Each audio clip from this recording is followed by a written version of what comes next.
Kids, now you all know, you learned that Earth is very old, billions of years old. But if you just go back a few centuries, early in the 18th century, for example, most human beings didn't know just how old Earth was. Imagine what happened as the Industrial Revolution began to kick in and we wanted to look for more and more energy. We started digging for coal. Before that, we were just burning so-called biomass, barks and trees and so on.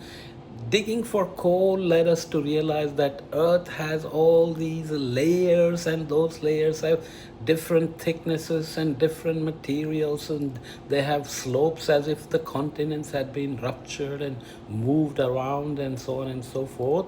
And geologists woke up and said, oh my God, there is all this information stored in the sediments, the soils, and so on, and the techniques to use that information from the past to understand past movements of continents, past movements of ocean formation and changes in climate and oxygen levels and so on began to evolve more and more over time.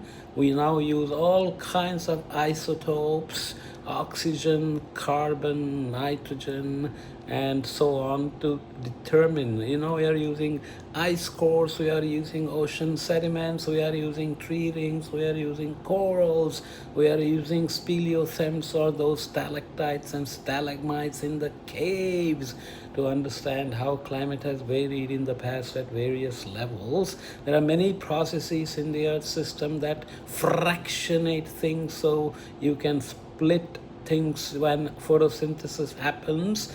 Trees are taking more C12 than C13, so organic matter in the photosynthesized tree material has depleted C13 compared to the atmosphere, and we can use this to go back in time and say when photosynthesis was happening and what the temperature may have been, what the atmospheric concentration of CO2 may have been, and so on. Imagine all this detective work, and it only started a few centuries ago. So now, even at your young age, you know much, much more about Earth's history, climate of the past, and how continents have moved and so on than even the best scientists knew in the 17th and 18th centuries or before that. Okay, so feel happy that you are learning so much, but now you have to use it all to build the climate for the future, to understand where we are going with what we are doing, right?